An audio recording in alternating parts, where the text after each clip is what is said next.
si todavía no has orado. Lección número 13 para el 27 de junio del año 2026. Título de la lección: Hacia la eternidad. ¿Qué te depara el futuro? ¿Te has preguntado eso alguna vez? Esta pregunta puede despertar muchas emociones. A algunos les produce entusiasmo, a otros incertidumbre y a otros miedo. Porque hablar del futuro es siempre hablar de lo desconocido. Y lo desconocido muchas veces inquieta. No sabemos qué ocurrirá mañana. No sabemos cuántas pruebas vendrán. No sabemos cuánto tiempo nos queda. Pero hay algo que sí sabemos. Jesús es fiel a sus promesas y cuando el futuro está en manos de Jesús, el corazón puede descansar. Vendrán tiempos difíciles, es verdad. Habrá momentos de angustia, con toda seguridad. El mundo seguirá su rumbo enloquecido de autodestrucción, claro que sí. Pero el Señor ha dado una promesa que sostiene el corazón. No te dejaré ni te desampararé. Por eso, mi amado, tú no debes mirar al futuro con miedo, sino con esperanza. Porque conocer a Jesús es todo lo que necesitas. Y cuando conoces a Jesús, Él hace toda la diferencia en tu vida. La lección que estudiaremos esta semana nos recuerda que el fin de la historia no será el caos, será el encuentro con Cristo. No será la oscuridad, sino la gloria. No será la pérdida, sino la recompensa eterna. Con eso en mente vamos a la primera parte de este estudio bajo el subtítulo de Viviendo Hoy. Sabes, vivimos en un mundo estremecido. Hay guerras, rumores de guerras.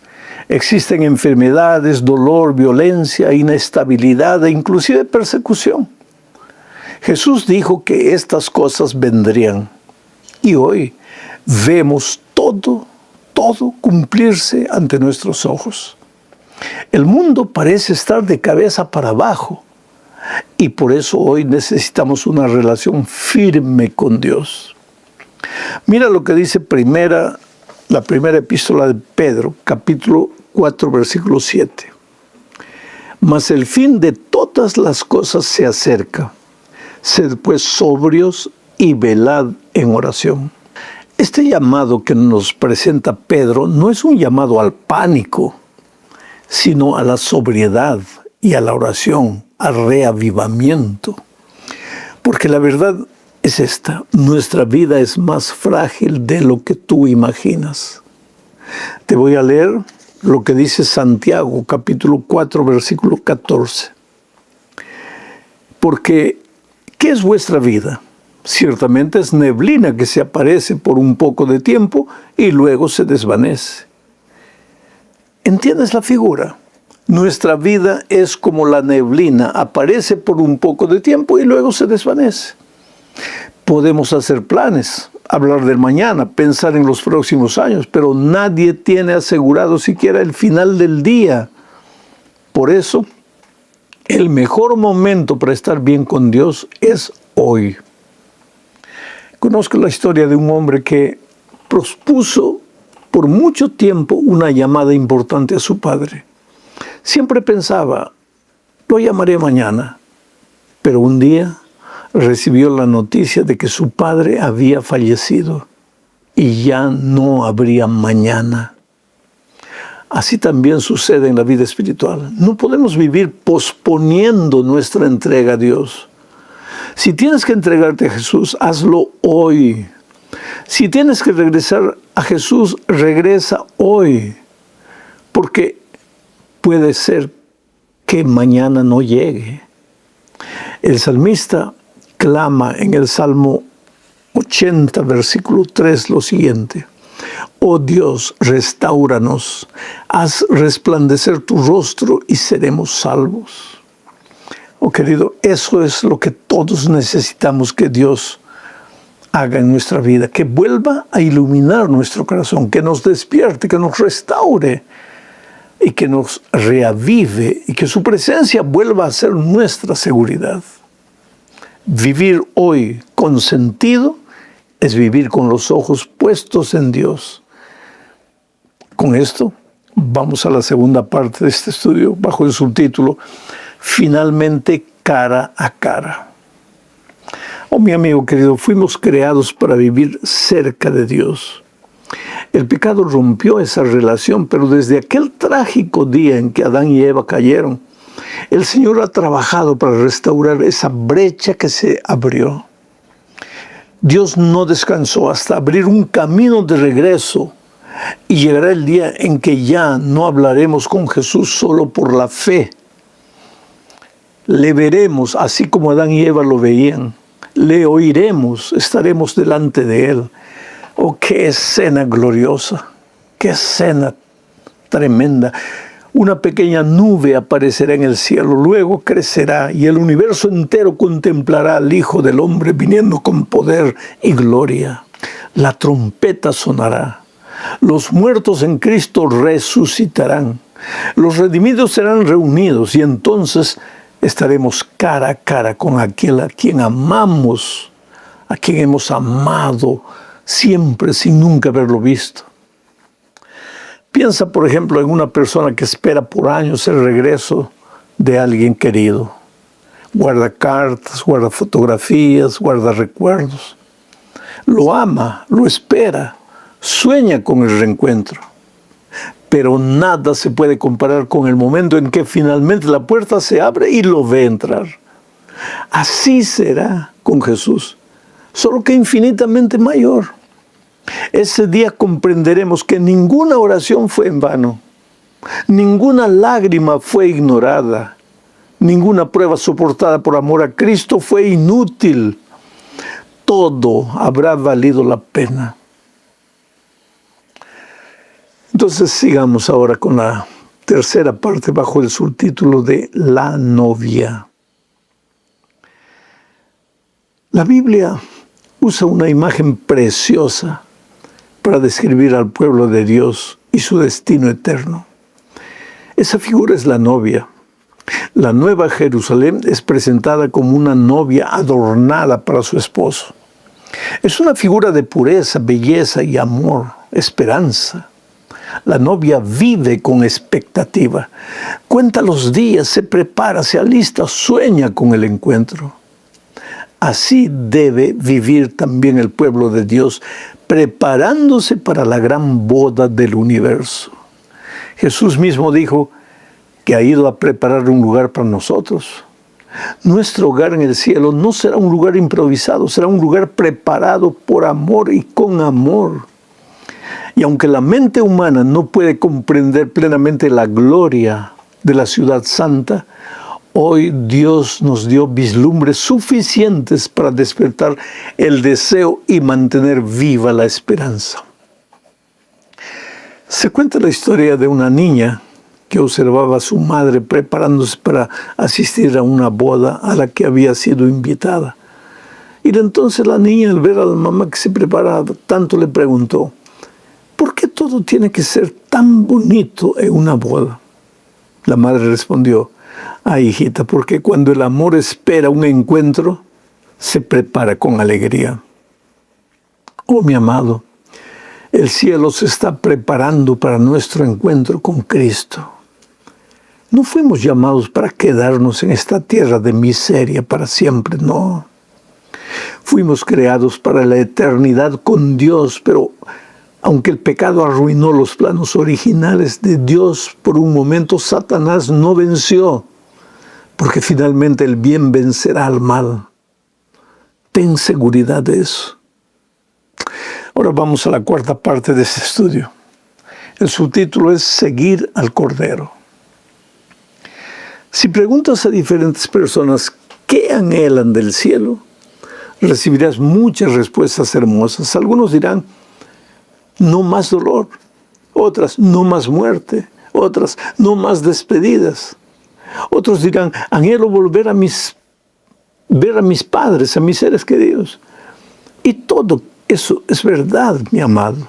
Todo eso es verdad, pero la mayor bendición del cielo no será solo la ausencia de sufrimiento, será la presencia de Jesús. El Cordero que fue inmolado será el centro de la eternidad. Lo seguiremos, lo adoraremos, nos gozaremos en su presencia. Apocalipsis dice que los redimidos son los que siguen al Cordero por donde quiera que va. Pero esa experiencia no comienza en el cielo. Esa experiencia de seguir a Jesús comienza aquí en la tierra. Solo anhelará seguirlo allá en el cielo quien haya aprendido a seguirlo aquí en la tierra. Aquí entra la experiencia del discipulado. Y vuelvo a repetir, discípulo es alguien que sigue a su maestro para aprender de su maestro, para ser semejante al maestro. Un discípulo cristiano es aquel que sigue a Jesús para aprender a Jesús, para un día llegar a ser semejante a Jesús. Te invito en este momento a pensar en lo siguiente. Un pastor no solo guía al rebaño cuando llegan a un lugar seguro. El pastor lo guía durante todo el camino, especialmente cuando pasan por los senderos difíciles. Así hace Jesús. Él es el Cordero, pero también es el pastor. Nos conduce ahora y nos conducirá para siempre.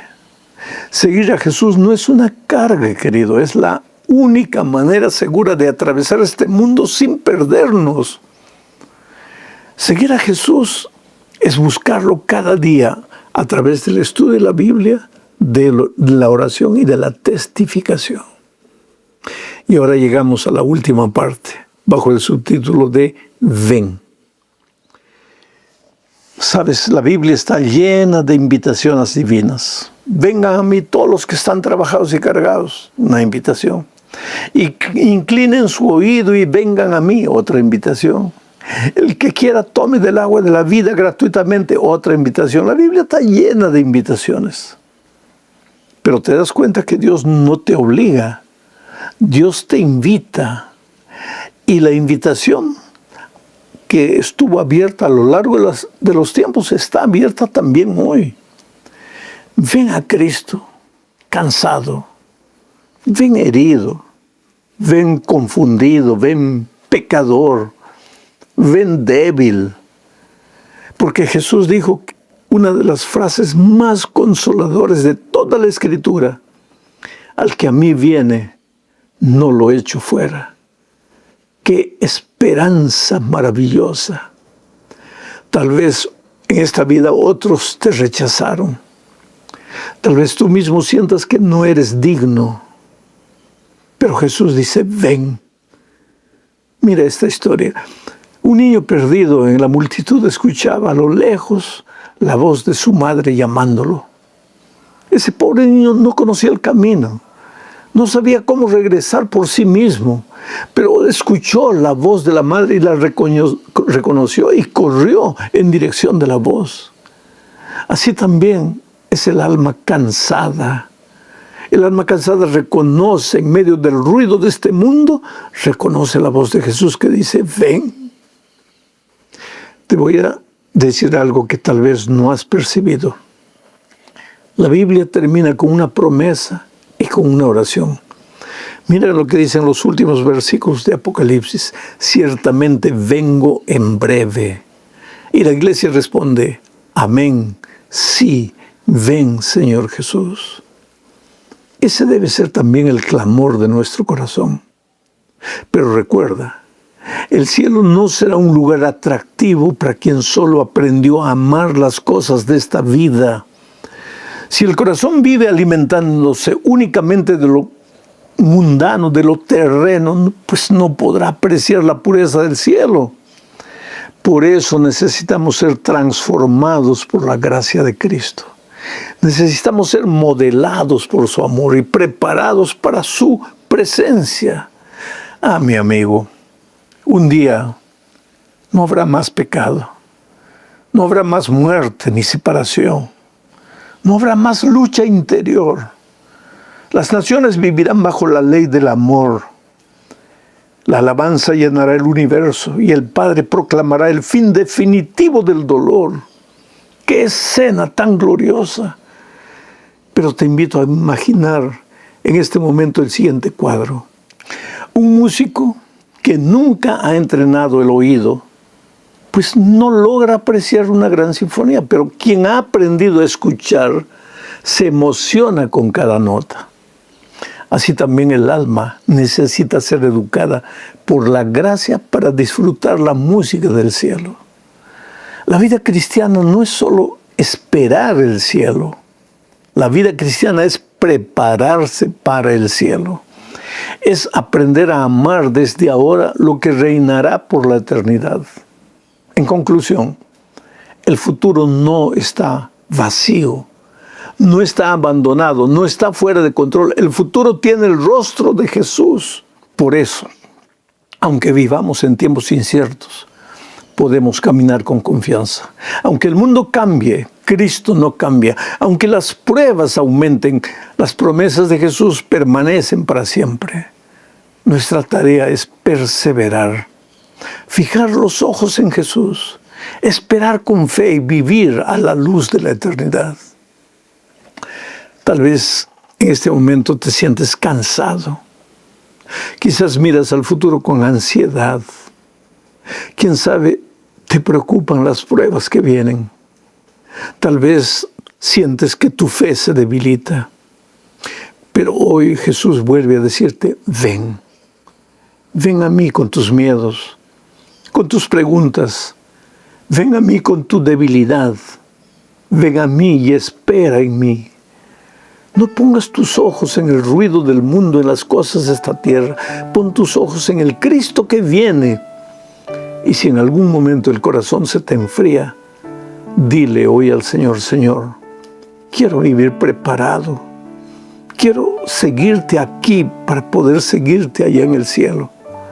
Quiero aprender a amar tu presencia hoy porque también quiero gozar de la eternidad allá en el cielo. No permita, Señor, que me acostumbre tanto a esta tierra que olvide mi hogar celestial. Si nunca has respondido plenamente a la invitación de Jesús, este es el momento. La invitación sigue abierta. El agua de la vida sigue siendo gratuita. La gracia sigue disponible. La puerta no se ha cerrado. Por eso, junto con la iglesia de todos los tiempos, hoy podemos decir, amén, sí, ven, Señor Jesús. Yo quisiera verte en el cielo, querido.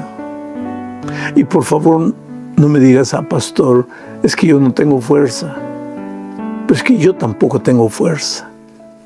Pastor, es que yo no soy perfecto, pero nadie es perfecto. Si un día llegaremos allá, será únicamente porque Dios nos ama y nos entregó su gracia maravillosa. Vamos a suponer que él no quiere saber nada de Dios, está metido en las drogas, vive una vida promiscua y se ríe de Dios, no quiere saber nada con Dios. ¿Por qué tengo que orar por esa persona? ¿Va a ayudar mi oración a esa persona? Si él no quiere nada. Querido, te voy a hacer una ilustración bien simple para que entiendas por qué tenemos que orar por otras personas. Cuando tú te arrodillas para orar, por ejemplo, por tu hijo que no quiere saber nada del Evangelio,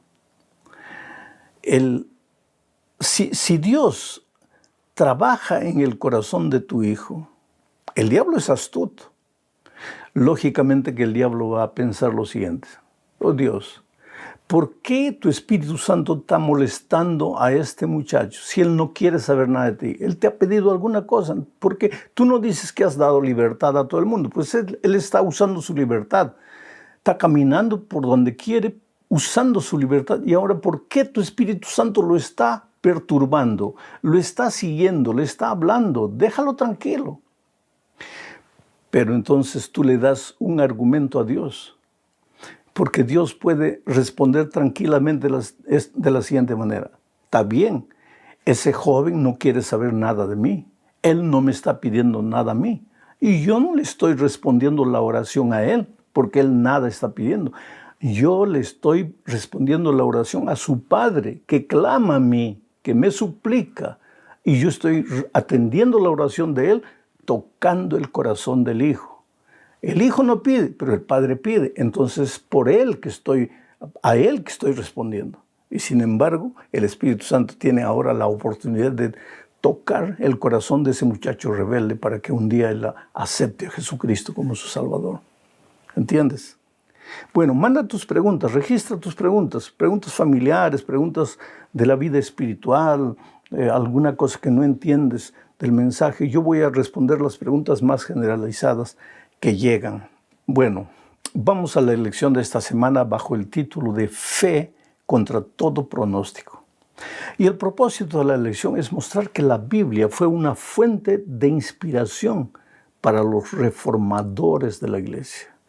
¿Por qué les llamamos reformadores? Porque hubo un despertar, más o menos por vuelta del año 1500 y adelante, hubo un despertar en Europa de sacerdotes, de padres dentro de la iglesia cristiana, o que se llamaba cristiana, la iglesia grande, la iglesia que perseguía a los que estudiaban la palabra de Dios.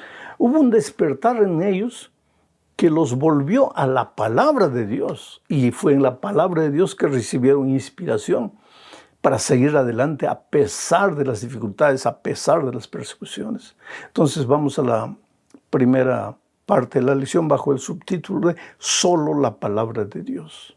Vamos a hablar aquí un poco de John Wycliffe, pero antes vamos a leer el texto de Salmo 119, versículos 103, 104 y 147. Tú sabes que el Salmo 119 tiene 160 versículos. Leo. Cuán dulces son a mi paladar tus palabras, más que la miel a mi boca. De tus mandamientos he adquirido inteligencia. Interesante, esto voy a parar aquí un poquito. De tus mandamientos he adquirido inteligencia. Oh querido, los mandamientos de Dios, la ley de Dios, no es un cerco para esclavizarte, para que no puedas salir de ahí, no. Son instrucciones para que seas feliz. Por eso el salmista dice, de tus mandamientos he adquirido inteligencia. Mientras hoy día muchos cristianos queremos huir de los mandamientos bajo el argumento de que ya en la cruz del Calvario fue clavada la ley y que ya no hay ley para nosotros. Mientras estamos haciendo eso, el salmista decía, de tus mandamientos viene la inteligencia, la sabiduría para vivir. ¿Y cómo nos falta sabiduría, no? Sigo leyendo. Por tanto, he aborrecido todo camino de mentira. Es que la mentira no combina con la verdad. Y la palabra de Dios es la verdad. La palabra de Dios es la verdad. Santifícalos en tu verdad, dijo Jesucristo orando a su Padre. Tu palabra es la verdad. Sigo leyendo. Me anticipé al alba y clamé, esperé en tu palabra. Aquí aparece John Wycliffe como uno de los grandes reformadores. Su interés era traducir la Biblia al inglés, a fin de que el pueblo común de Inglaterra pudiese tener acceso a la palabra de Dios, porque como ya dije la semana pasada, la iglesia había determinado que el pueblo común no podía entender la palabra de Dios, que solo la iglesia podría entender. Entonces, bajo ese argumento, la iglesia colocaba las tradiciones humanas a la altura de los principios bíblicos. Y muchas veces los principios bíblicos por debajo de las tradiciones humanas. Pero los reformadores se volvieron a la Biblia y dijeron, no, nada puede ser acrecentado a la Biblia, nada puede ser sacado de la Biblia. Y eso les costó mucho. Mira, ya estaba Wycliffe sufriendo, condenado a muerte, y él hizo un serio llamado a los líderes de la iglesia. Mira lo que dijo. Voy a colocar en la pantalla sus palabras. Mira lo que dijo. ¿Contra quién piensan ustedes que están contendiendo? ¿Contra un anciano que ya está al borde del sepulcro? No. Contra la verdad que es más fuerte que ustedes y que los vencerá. Oh, queridos, si nosotros queremos aprender de esos hombres de la Reforma, hoy día tenemos que aprender a fundamentar nuestra fe solamente en la palabra de Dios y nada más que en la palabra de Dios. Aquí viene una pregunta que mucha gente me hace. Pero pastor, usted dice que la iglesia debe fundamentar sus principios, sus valores únicamente en la palabra de Dios. Pero ustedes tienen a Elena de White ahí y colocan a Elena de White a la misma altura de los escritos bíblicos. No, querido, eso no es verdad. Eso no es verdad. Elena de White fue una mujer inspirada por Dios, una mujer a quien Dios utilizó para darnos luz con relación a la palabra de Dios. Pero nada de lo que ella escribió, nada de lo que ella dijo está contra la palabra de Dios. Yo siempre digo, si yo encontrase, y creo que he leído todos los libros de Elena de White en mi vida, si yo encontrase una sola declaración de ella que dijese, Dios me ha revelado que esta parte de la Biblia ya no sirve, que ahora va a ser así, yo sería el primero en no creer en ella. Porque ella dijo que sus escritos son una luz menor que ayudan a alumbrar la luz mayor que es la Biblia. Nosotros como iglesia tenemos el principio de sola escritura, solo la Biblia y nada más. La iglesia adventista tiene 28 doctrinas. Ninguna de ellas fue fundamentada en los escritos de Elena de White. Si ella no hubiera existido, la iglesia tendría las mismas 28 doctrinas. ¿Por qué?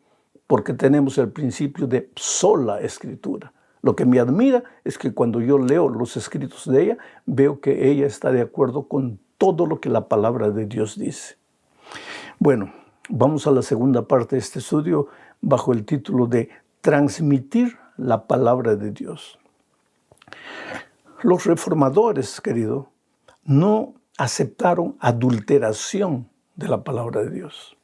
Y leo un texto, 2 Corintios 4, 1 y 2, dice así: por lo cual, teniendo nosotros este ministerio según la misericordia que hemos recibido, no desmayamos, o sea, no nos desanimamos, no volvemos atrás, aunque venga lo que venga.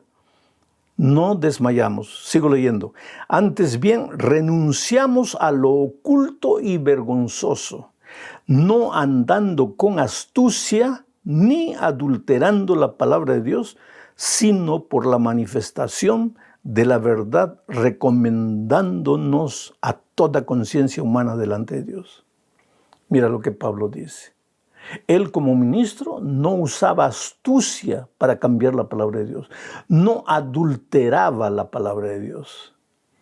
¿Qué quiere decir adulterar? Agarras una cosa pura y la mezclas. Por ejemplo, tomas la leche pura y le echas agua.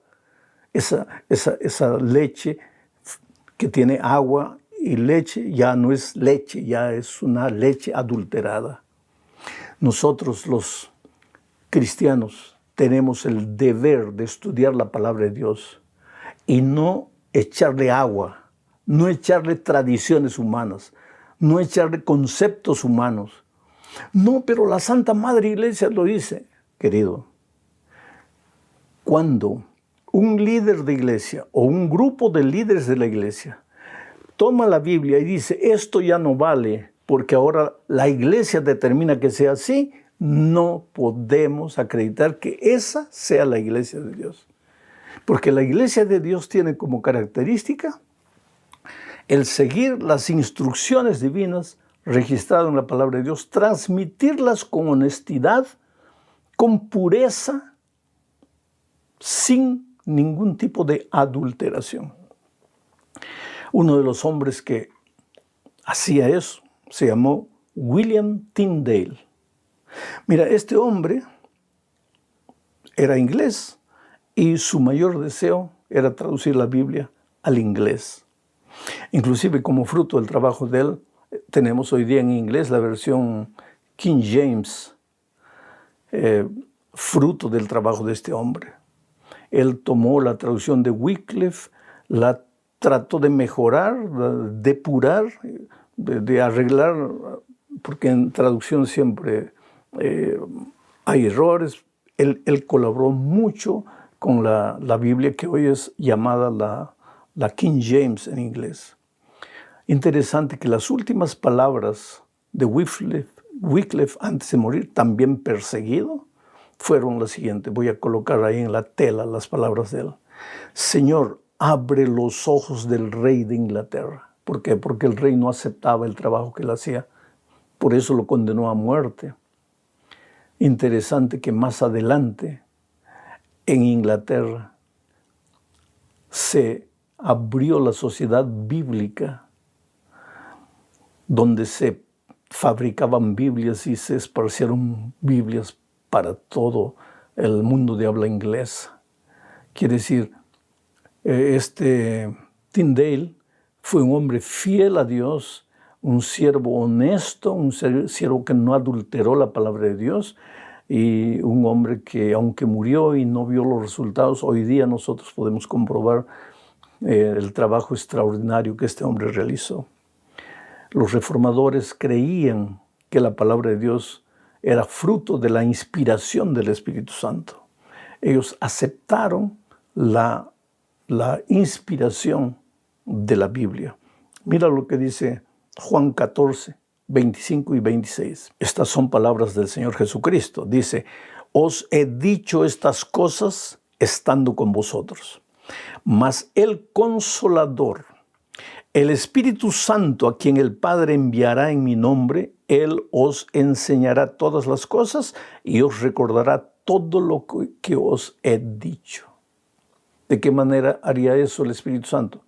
Inspirando a los escritores bíblicos para registrar las instrucciones divinas.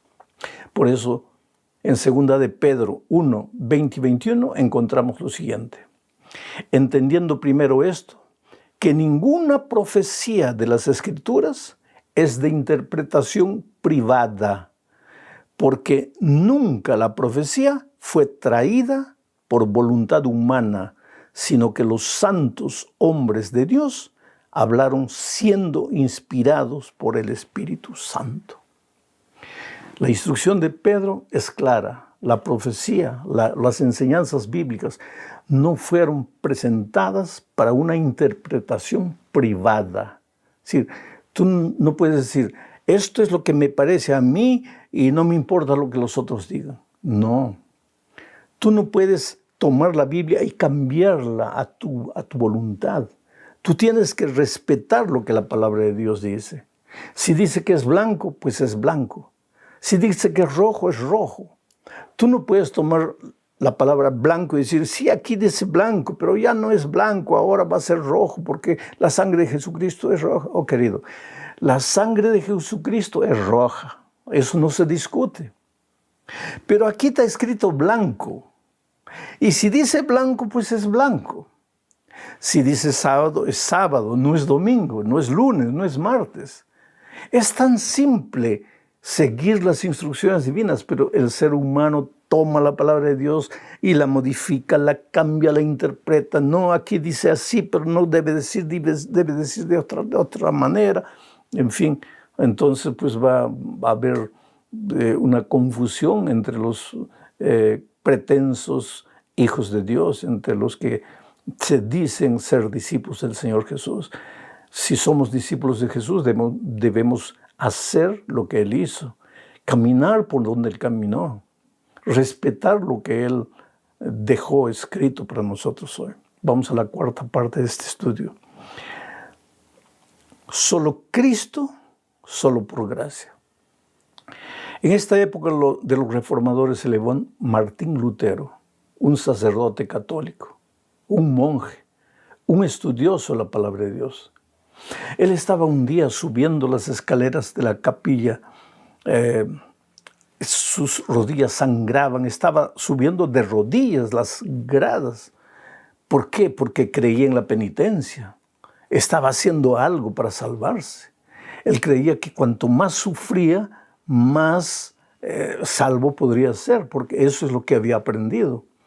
Pero de repente se acordó de lo que leyó en el libro de Romanos. El justo por la fe vivirá.